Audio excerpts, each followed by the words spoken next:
साहब हम जा रहे हैं गुड़िया को स्कूल छोड़ने के लिए। विभोर, गुड़िया, मालकिन ने कुछ डाला है क्या बैग में?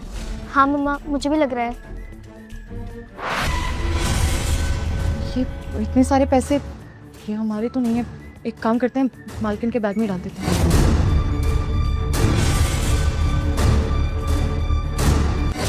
रुक जाओ।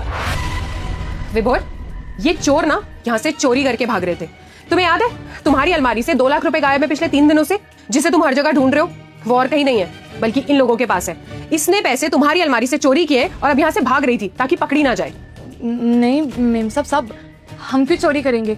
2 साल से आपके घर पर काम कर रहे हैं, खाना पीना सोना उठना सब यहीं पर है हमारा, तो चोरी करने का तो कोई मतलब ही नहीं बनता। आज तक आपके घर से एक भी सामान चोरी नहीं हुआ है हमारे रहते हुए, तो आपको कैसे लग गया कि हम आपके घर से पैसे चुरा कर चले जाएंगे? सही कह रही हो। वैसे भी चोर अपने मुंह से कभी नहीं एक्सेप्ट करेगा कि उसने चोरी की है। विभोर, मैं तुम्हें बता रही हूँ ना, इसने ही चोरी की है। और तुम एक बात बताओ, तुम्हें मेरी बात पे भरोसा है या इस नौकरानी की बात पे? और वैसे भी ये छोटे लोग ना ऐसे ही होते हैं, इन्हें जहाँ चोरी करने का मौका मिलता है ना वहां से चोरी करते हैं और पैसे लेके भाग जाते हैं, पीछे मुड़ के भी नहीं देखते हैं। ऐश्वर्या, आराम से बात करो। कमला हमारे घर में इतने टाइम से काम कर रही है, ऐसा नहीं है कि मुझे उस पर भरोसा नहीं है। और अगर तुमने इतना बड़ा इल्जाम उस पर लगाया है तो कोई बात होगी तभी तुम ऐसा इल्जाम लगा रही हो। लेकिन फिर भी थोड़े शब्दों का इस्तेमाल सही से करो। एकदम से चोर बोल देना भी ठीक नहीं है। कमला देखो, अगर तुमने चोरी करी है पैसों की तो तुम सच सच मुझे बता दो। मैं समझ सकता हूँ कि तुम्हें शायद पैसों की ज़रूरत होगी तो तुमने ऐसा कदम उठा लिया होगा। अगर ऐसी बात है तो हम बैठ के बात कर लेंगे, ठीक है? ऐश्वर्या किसी को कुछ नहीं बताएगी और ये बात यहीं दब जाएगी। लेकिन पहले तुम सच बताओ, क्या तुमने सच में 2 लाख रुपए चुराए हैं? साहब हम झूठ नहीं बोल रहे हैं, हमने कोई पैसे नहीं चुराए। हमें तो मालूम भी नहीं था कि यहाँ पर कोई पैसे भी रखे हैं। और सच बताएं तो अगर आपके कहीं पैसे भी रखे होते हैं ना, हम उनको देखते भी नहीं है, अपने काम में मगन रहते हैं हम। मुझे समझ में नहीं आ रहा मेम साहब को क्यों लग रहा है कि हमने कोई पैसे चुराए हैं। यकीन कीजिए साहब, अपना काम हम पूरी ईमानदारी से करते हैं, बहुत मन लगा कर करते हैं। चोरी का तो दूर दूर तक कभी ख्याल भी नहीं आया हमारे दिमाग में। आप हमारी बेटी के लिए इतना करते हैं, उसके स्कूल की फीस, उसके यहाँ पे रहने सहने का, कपड़ों का सब करते हैं, तो हमारे पास तो कोई कारण ही नहीं है ना यहाँ से चोरी करके भागने का। तुम्हारा दिमाग खराब हो गया विभोर। तुम एक चोर से पूछ रहे हो कि उसने चोरी की है या नहीं। ऑब्वियस है ना, वो मना ही करेगी। वो थोड़ा ना अपने मुंह से एक्सेप्ट करेगी कि उसने चोरी की है। देखो विभोर, बहुत हो गया। मैंने तुम्हें पहले भी समझाया कि ये नौकरानी ना 1% भी भरोसे लायक नहीं है। ये पक्का किसी ना किसी दिन इस घर में चोरी करके रहेगी। और देखो, कर दिया इसने कांड, और करो भरोसा इसके ऊपर। तुम्हें कितनी बार मना किया था कि ऐसे रोड से उठा के किसी को भी घर के अंदर मत लेके आओ, लेकिन तुम इसे घर में लाए, इसकी बेटी को घर में लेके आए। ऐसा क्यों किया तुमने? अब कर दी ना इसने घर में चोरी। आज चोरी करिए, कल मर्डर करके भाग जाएगी, तो क्या कर लोगे तुम? ऐश्वर्या, ऐसे नहीं होता है। वो हमारे फैमिली मेंबर की तरह है, हमारे ही घर में रहती है, हमारे लिए सेवा करती है। उसकी बच्ची को हम अपनी बच्ची की तरह ट्रीट करते हैं। हम ऐसे एकदम से इल्जाम नहीं लगा सकते हैं, हमें उसका पक्ष भी तो सुनना पड़ेगा ना। और जब तक ऐश्वर्या ये साबित नहीं हो जाता कि कमला ने चोरी करी है तो हमें ऐसा इल्जाम लगाना भी नहीं चाहिए। अगर तुम्हें डाउट है तो वो मैं क्लियर कर रहा हूँ ना, लेकिन इल्जाम लगाना इस तरह से ठीक नहीं है। कल को तुम पे कोई इस तरह से इल्जाम लगा दे, मुझे गुस्सा आएगा ना। तो ऐसे ही वो भी हमारी फैमिली मेंबर है, भले ही वो नौकर है, लेकिन हम उस पर बहुत ट्रस्ट करते हैं। मैं उसको अपनी बहन जैसी मानता हूँ, तो इतनी आसानी से मैं चोरी का इल्जाम उस पर नहीं लगने दूंगा। कमला देखो, ऐसा है कि हम इस सिचुएशन का ना कुछ सोल्यूशन निकालते हैं। तुम्हारी मालकिन का कहना है कि तुमने चोरी करी है, तुम कह रही हो चोरी नहीं हुई है, तो दोनों अपना अपना पक्ष रखो। दोनों अपने अपने तरह के सबूत दे दो कि किसने चोरी करी है किसने नहीं करी है। उसके बाद डिसाइड करेंगे कि क्या करना है क्या नहीं। पागल हो गए हो विभोर? एक नौकरानी से बैठ के बात करोगे और सॉल्यूशन निकालोगे तुम? इतना गिरा नहीं है अभी हमारा स्टैंडर्ड कि इन जैसों के मुंह लगना पड़े हमें। अरे मैं तो कहती हूँ तुम पुलिस को फोन करो और करो इसे पुलिस के हवाले। 2 डंडे पड़ेंगे ना पुलिस के तो खुद सारा सच बोल देगी। तुम पुलिस को फोन करो और इस चोर को अंदर भिजवाओ। ऐश्वर्या शांत हो जाओ, मैं करवा रहा हूँ बैक चेक। देखो कमला, तुम्हारी मालकिन ने इतना बड़ा इल्जाम लगाया तो कुछ सोच समझ कर ही बोला होगा। मैं इसकी बात को भी टाल नहीं सकता हूँ, और मैं ये भी नहीं कह रहा हूँ कि तुम चोर हो। अगर तुम्हारी नजरों में तुम चोर नहीं हो, तुमने चोरी नहीं करी है, तो तुम्हें अपनी बेटी का बैग चेक कराने में क्या प्रॉब्लम है? तुम बैग चेक करा दो ना और गलत साबित कर दो अपनी मालकिन को, और फिर मुझे भी ये बात जान के रिलीफ मिलेगा कि चलो मेरे घर की नौकरानी चोर नहीं है। फिर मैं भी बाहर जाके कहीं ढूंढूंगा कि किसने पैसे चुराए हैं। जो भी कार्रवाई होगी वो मैं करूंगा। तो प्लीज तुम फटाफट से बैग चेक करा दो। गुड़िया की कसम खा के कह रहे हैं, हमारे दुनिया में हमारी गुड़िया के अलावा कोई भी नहीं है। हमने कोई चोरी नहीं की है, कोई पैसे नहीं चुराए हैं हमने। मेम साहब, आपको क्यों लगता है कि हमने पैसे चुराए हैं? देखो विभोर, इनके ड्रामों में मत फंसो तुम। इन लोगों को ना बहुत अच्छे से ये सब ड्रामे करने आते हैं। बेटी की कसम, ये वो, अभी 4 जनों की कसम और खा लेगी। मैं तो कहती हूँ हमारे पास एक सोल्यूशन है। तुम इसकी बेटी का बैग चेक करो, अभी इसमें से सारे पैसे निकल आएंगे। जो इसने कपड़े पहने उसमें इसके पास पॉकेट तो है नहीं, और वैसे भी 2 लाख रुपए बड़ी रकम होती है, अपनी पॉकेट में रख नहीं पाएगी। पक्का इसने पैसे ना अपनी बेटी के बैग में छुपाए होंगे। अभी खोल के बैग चेक करो, सारा दूध का दूध और पानी का पानी हो जाएगा। सब हम बैग चेक नहीं करवाएंगे। यहाँ पे बात चोरी की नहीं, ईमानदारी की है। और अब मेम साहब सिर्फ हमारे ऊपर चोरी का इल्जाम नहीं लगा रही है, हमारी गुड़िया के ऊपर भी लगा रही है।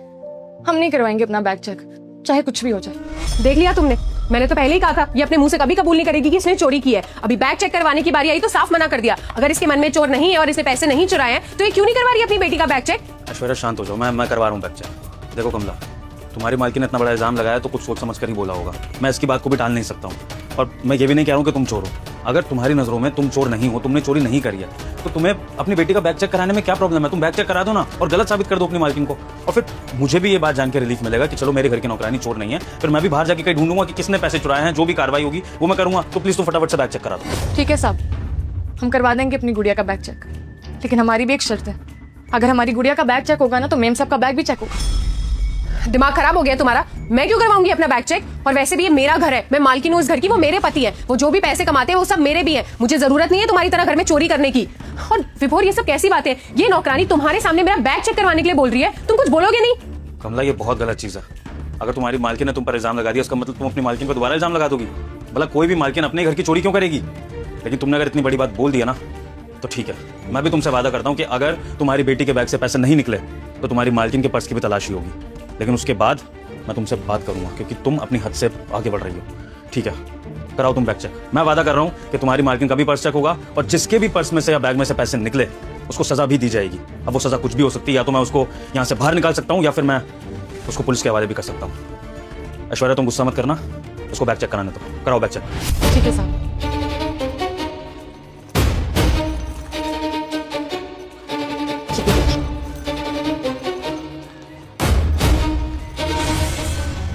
कुछ नहीं है हमारी गुड़िया के बैग में साहब। हम मानते हैं हम गरीब है, लेकिन चोर नहीं है। ऐश्वर्या, कमला की बेटी के बैग से तो कोई पैसे नहीं निकले, तो फिर तुमने किस बेसिस पे इतना बड़ा इल्जाम लगा दिया कि कमला की बेटी ने चोरी करी है या इसके बैग में पैसे हैं, जब पैसे थे ही नहीं? तो बताओ।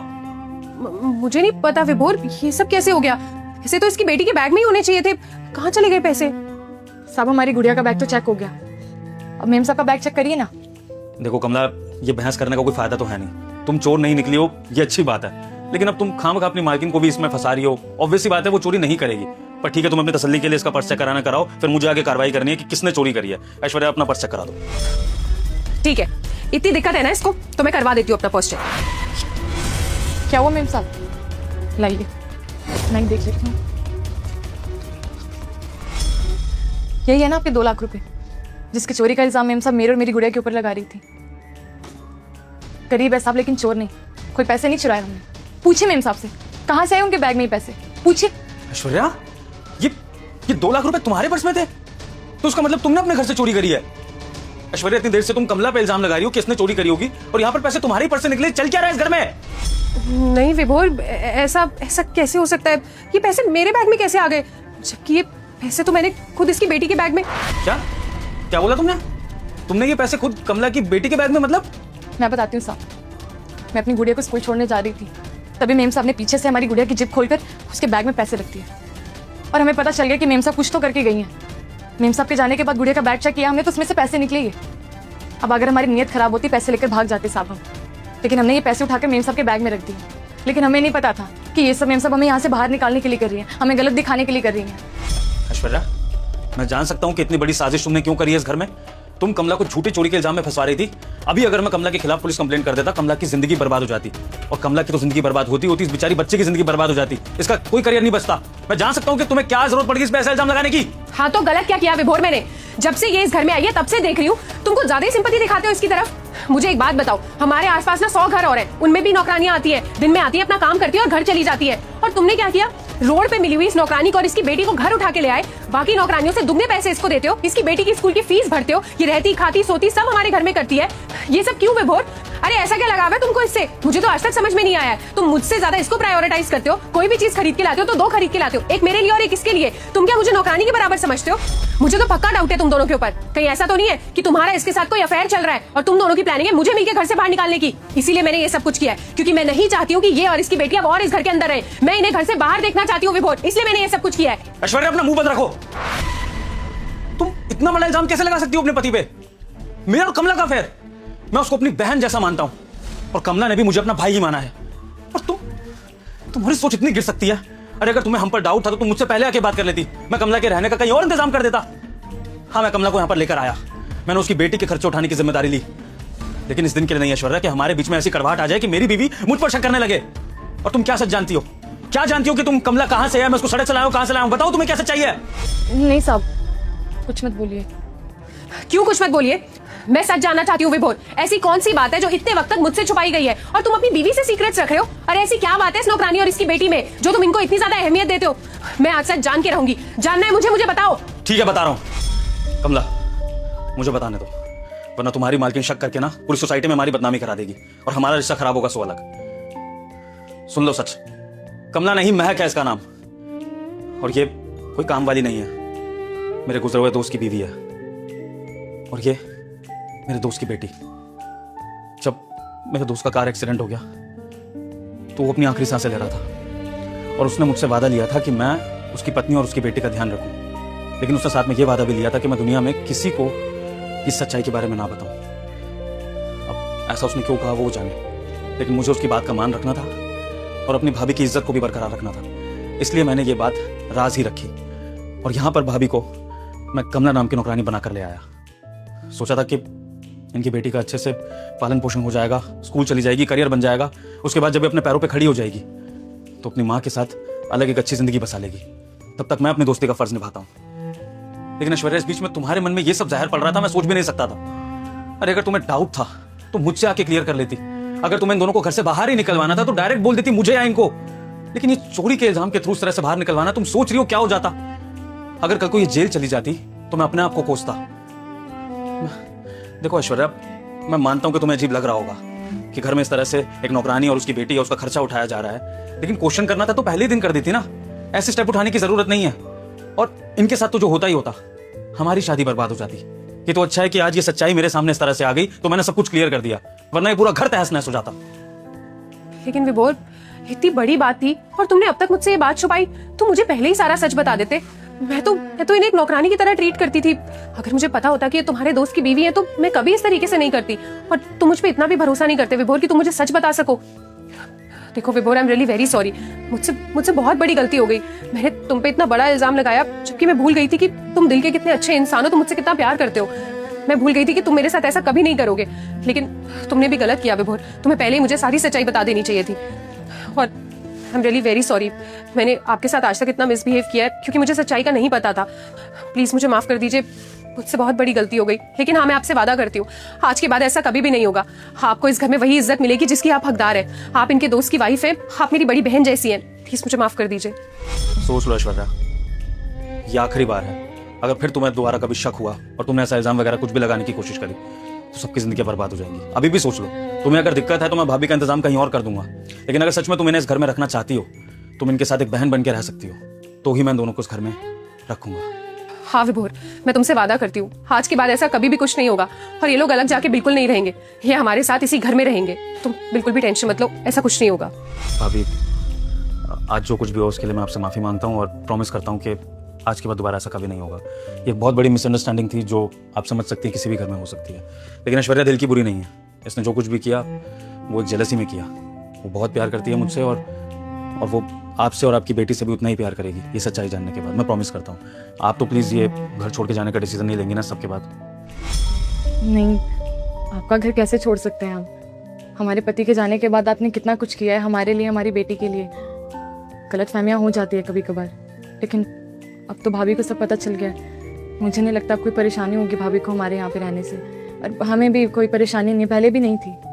अब ठीक है, फिर आप गुड़िया को स्कूल छोड़ाइए, बाकी बात हम बाद में आके करते हैं। चले गुड़िया, आते हैं।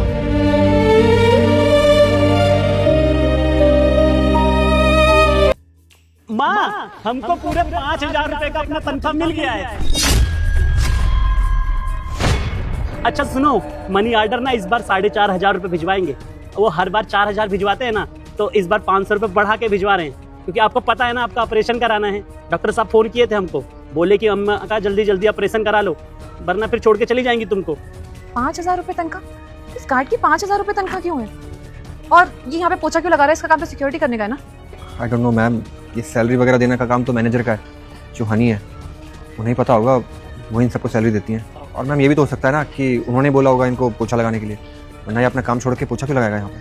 मुझे बात करनी पड़ेगी उससे। क्या चल रहा है यहाँ पे मेरे पीठ पीछे? अब तुम तो जानती हो ना, तुम्हारे सिवा हमारा है ही कौन, इसीलिए ज्यादा पैसा भेज रहे हैं। अरे 500 रुपए में हमारा गुजारा हो जाएगा, हमारा खर्चा ही कितना है, तुम चिंता बिल्कुल मत करो। अरे हाँ, खा लिए थे हम खाना, खामा खा का चिंता करती रहती हो हमारा। हाँ हाँ हाँ, हमारा बात हुआ था डॉक्टर साहब से, वो बोल रहे हैं अगला महीना तक ऑपरेशन कराना जरूरी है। देख रहे हैं माँ, कहीं ना कहीं से कुछ ना कुछ तो हो ही जाएगा, बात करे हैं। ठीक है ठीक है। अच्छा अम्मा, हम ना फ़ोन रखते हैं, वो मैडम अगर आ जाएंगी देखेंगी ना कि काम छोड़ के फ़ोन पे बात कर रहे हैं तो बहुत गुस्सा करेंगी। हम बाद में बात करते हैं तुमसे, ठीक है? रखते हैं, प्रणाम। प्रदीप, किससे बात कर रहे थे तुम फोन पे? मैडम जी सॉरी मैडम जी, गलती हो गया, आज के बाद नहीं करेंगे। मैं पूछ रही हूँ किससे बात कर रहे थे फोन पे? माँ से बात कर रहे थे, गाँव में वो, उनका तबीयत थोड़ा खराब है ना, इसी वजह से। अच्छा, और यहाँ पे पोछा क्यों लगा रहे हो? तुम्हारा काम क्या पोछा लगाने का है? अगर तुम पोछा लगाओगे तो सिक्योरिटी कौन करेगा? स्वीपर वगैरह कहाँ गए हैं? मैडम हम तो दोनों काम करते हैं, सिक्योरिटी का भी और साफ सफाई का भी, दोनों का मिला के 2,500 रुपये मिलता है ना हमको। क्या 2,500 रुपये तुम्हें साफ सफाई करने के और 2,500 ये तुम्हारी तनख्वाह है? हाँ मैम साहब, ये आज ही मिला है 5,000 रुपये, यही तो तनख्वाह है हमारा। दिखाना जरा, लाओ दिखाओ। 5,000 रुपये कि तुम्हें मैनेजर मैम ने, हनी मैम ने दी है? हाँ मैडम जी, जिस दिन से हम यहाँ लगे हैं, हमें मैडम जी इतना ही तनख्वाह देती है और हमें बोली थी कि बढ़ा भी देंगी, बहुत अच्छी मैडम है। अच्छा, ये पकड़ो, पकड़ो इसे, और थोड़ी देर बाद ना मैं ऑफिस में तुम्हें बुलाऊंगी। अच्छा ना, अभी तो मीटिंग के लिए जा रही हूँ मैं। मैडम जी गलती हो गया, मैडम जी आज के बाद कभी भी ड्यूटी पे ना ऐसे फोन पे बात नहीं करेंगे, प्लीज माफ कर दीजिए। शांत हो जाओ, ऐसे परेशान होने की जरूरत नहीं है। नौकरी से नहीं निकाल रही हो, ना ही कोई पनिशमेंट दूंगी, बस कुछ बात करनी है जो ऑफिस में जाके करूंगी, ठीक है? अभी मीटिंग के लिए जा रही हूँ, अभी ज्यादा टाइम नहीं है मेरे पास बात करने के लिए। ठीक है, चलो। दिमाग खराब है तुम्हारा प्रदीप। अरे मालूम है ना कि ड्यूटी कर रहे हो, बात करना जरूरी है। तो बहुत बुरा फंसे, कहीं निकाल दी ना तो 5,000 रुपये मिलना भी मुश्किल हो जाएगा। माँ का इलाज कैसे कराएंगे? अरे मैम साहब क्यों बुलाइए? जी मैम, आपने बुलाया मुझे? हाँ, मैंने बुलाया तुम्हें। वो तुम नीचे से भाग क्यों गई थी? भागी नहीं थी मैम, एक्चुअली एक इम्पोर्टेंट कॉल आ गया था तो इसलिए चली गई थी। अच्छा, ओके। बाय द वे, मैंने तुम्हें यहाँ पे बहुत इंपॉर्टेंट क्वेश्चन पूछने के लिए बुलाया है। हाँ जी मैम, पूछिए ना। वो मैंने तुम्हें ड्यूटी दे रखी है ना सबको सैलरी टाइम पे देने की, तो तुमने सबको सैलरी दे दी है? ऑफ कोर्स मैम, 2 तारीख को ही सबकी सैलरी चली गई थी तो मैंने दे दी है। पक्का? सारे स्टाफ को, मतलब जितने भी लो स्टाफ है, लाइक स्वीपर, गार्ड्स, पियोन, उन सब लोगों को? जी मैम, जब पूरे स्टाफ को सैलरी दी है तो उनको भी दी होगी ना। Very good. मुझे तुम पे इसीलिए बहुत ज़्यादा प्राउड महसूस होता है क्योंकि तुम बहुत ज़्यादा पंक्चुअल हो और ऑनेस्ट भी हो और सारा काम ना बिल्कुल समय पे करके देती हो। मुझे लगता है ना तुम्हें एम्प्लॉय ऑफ द ईयर घोषित कर देना चाहिए मुझे, बिकॉज तुम डिजर्व भी करती हो। और मैं तो सोच रही हूँ तुम्हारा अगले साल क्या, इसी साल तुम्हारा प्रमोशन भी कर दो नेक्स्ट मंथ। अरे मैम कैसी बातें कर रहे हैं आप। बाकी मैम अगर कोई और काम हो बताइए मुझे। हाँ, एक चीज़ पूछनी थी, वो जो मेन गेट पे गार्ड है ना प्रदीप, वो मुझे थोड़ा परेशान सा लग रहा था, शायद उसके घर में कोई परेशानी है। तुमने पूछा था उससे? यस मैम, पूछा था ना मैंने। उसने बताया मुझे कि उसकी मम्मी को फीवर है, तो मैंने उसे पैसे भी दिए थे ताकि वो अपनी मम्मी का इलाज करवा सके, उसकी सैलरी से अलग हटके।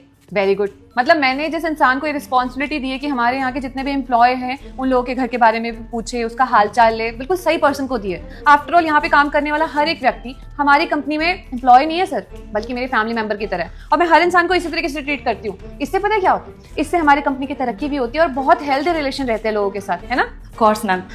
बाय द वे मुझे एक बात बताओ, वो जो प्रदीप है उसकी सैलरी कितनी देती हो तुम? उतनी मैम जितनी आप मुझे हमेशा देते हो देने के लिए। कितनी? 15,000 मैम, 15,000 सैलरी है तो 15,000 ही देती हूँ ना उसे मैं।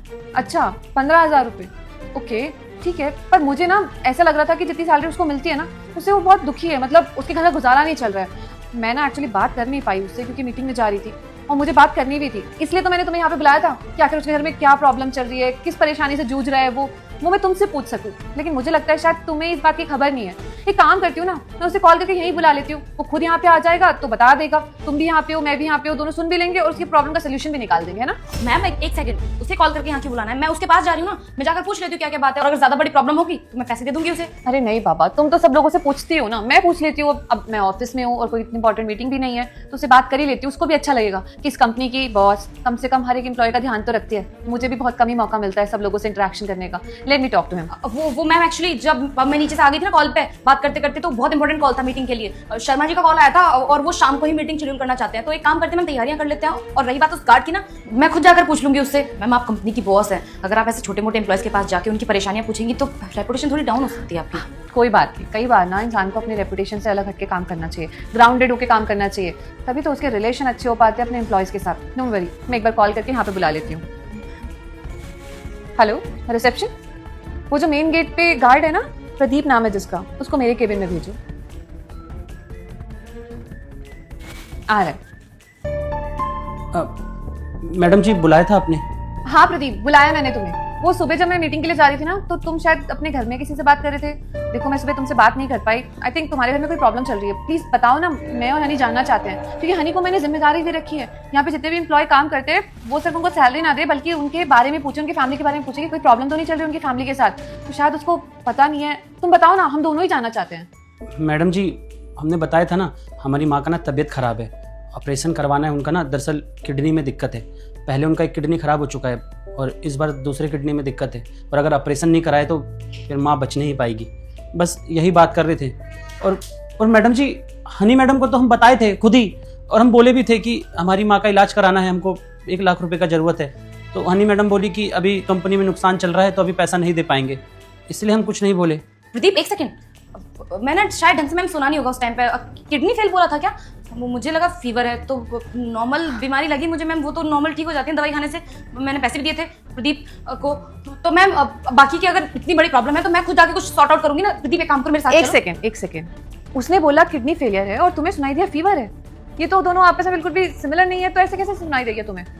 मैम गलती तो इंसान से ही होती है ना, तो गलती हो गई छोटी सी मुझसे। बाकी आप टेंशन मत लीजिए, इसकी प्रॉब्लम जो भी है मैं सॉल्व करूंगी ना उसे। प्रदीप आओ मेरे साथ। अरे मेम साहब आप समझ नहीं रही हैं, अब क्या मदद करेंगी? हमारा तनख्वाह 5,000 रुपए और हमारी माँ के इलाज के लिए 1 लाख रुपए चाहिए। 5,000 रुपए हमारा तनख्वाह है, उसमें से 4,000 रुपए मम्मा को भेज देते हैं, 1,000 रुपए में अपना गुजर बसर करते हैं। आप खुद ही बताइए, ऐसे कैसे हम 1 लाख रुपए का इलाज करवा सकते हैं अपनी अम्मा का, वो भी 5,000 रुपए का तनख्वाह में? प्रदीप ये क्या बकवास कर रहे हो?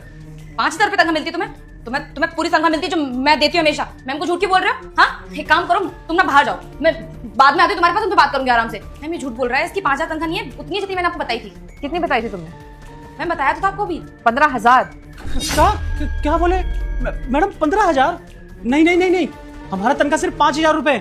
हमको तो हनी मैडम यही बोली थी जिस दिन पहला दिन हम नौकरी पे लगे थे ना। हनी मैडम ने बोला कि तनख्वाह 5,000 है और अच्छे से काम हम करोगे, बाकी सब काम भी संभालोगे तो तनख्वाह बढ़ जाएगी। इसलिए तो मेम साहब हम सारा काम करते हैं, नीचे साफ सफाई करना हो, डस्टिंग करना हो, कार चमकाना हो, और कभी कभी तो मेम साहब का भी काम करते हैं। मेम साहब परसों हमें सब्जी खरीदवाने के लिए भी ले गई थी बाजार अपने साथ, और इनका गाड़ी वगैरह सब धोते हैं हम, ताकि हमारा तनख्वाह बढ़ सके। 15,000 नहीं, हमारी तनख्वाह 5,000 है।